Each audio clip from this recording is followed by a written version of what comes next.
Yeah, from my perspective here, wrapping up the weekend, obviously disappointed in the outcome of the game. I think at times throughout the stretch of that football game, we played really, really good. But I knew this was going to be a game that came down to details when it came to the matching the physicality of that team and then ultimately handling the little situational things. And I think in a game where statistically it was pretty even across the board, there's one statistic that matters, and that was a scoreboard, and we didn't get enough points. We got to do a better job offensively, figuring it out in the red zone and being able to come away with touchdowns there. We got the ball at the 18-yard line, on one series and end up with it back past the 35-yard line in a driving wind, and really hard spot to put yourself in. Little details on defense. We can't jump off sides. We found that we do that on fourth down, and the next play it's an explosive play for a touchdown. So the little things came to haunt us here in a bad way, and in a nip and tuck football game against a good team, those things can't show up, and we got to take those off the tape. So turning our focus here to NIU, obviously we got to have a great week of practice here. You got to handle the midweek stuff here and the transition between what a Saturday to Saturday routine is to what Saturday till November 5th or next Wednesday, however you look at that, and get a little bit of time to heal some injured guys, get some time to focus on what needs to happen, as the calendar changes as it pertains to academics, and then ultimately, get ready for a stretch run here of, 4 straight conference football games where, we've got to go win them. And, we've got to improve as a team consistently here from day to day and week to week and in many areas, but everything that we want to do right here is still in front of us, and we've got to have a good plan of what that looks like. So that being said, I'll take your questions. What do you think the main focus would be just in this, I'll call it a 55? Yeah, I think that, players have a lot of things that are going on around them when it comes to schoolwork and, get a chance to catch their breath a little bit. Some guys that are banged up, got to get in the training room and get right and get healthy and allow themselves to be as close to 100% as possible as it pertains to next Wednesday night.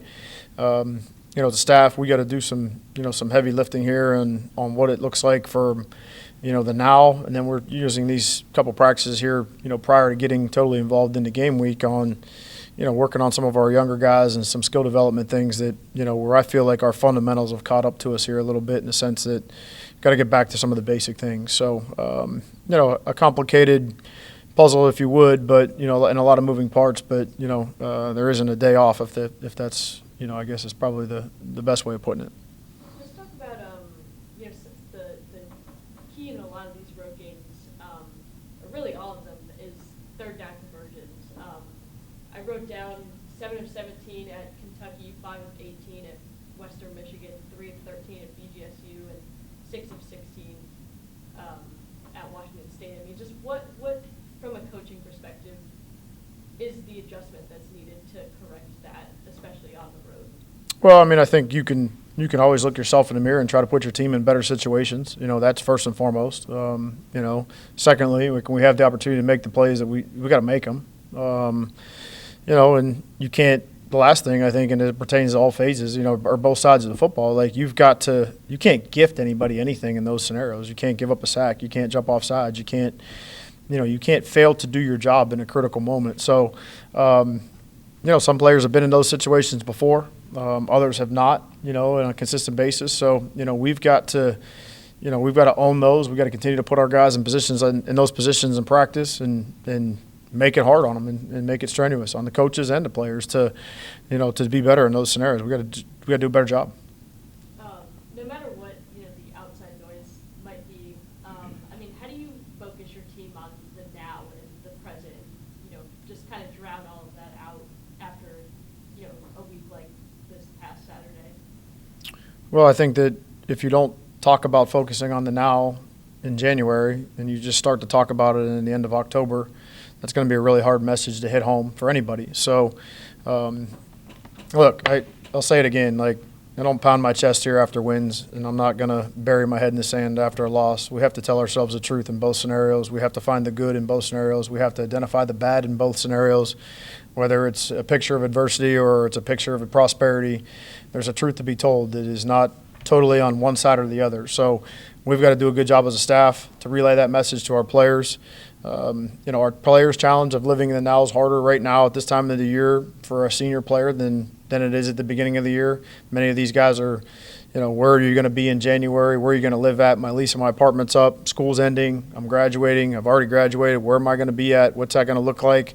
That's a difficult task to get guys to live in the moment, live in the now. But look, that's life. You don't always go. It doesn't always go how you want it to go and how you project it to go. And ultimately, like I said, numerous times, you'll be ultimately defined by your response. And then lastly, for me, just talk about what you've seen from NIU. I mean, obviously a bit of a struggling team there as of late, but just talk about like what you've seen from them, just scouting them so far. Dominant run game Saturday, 318 yards rushing.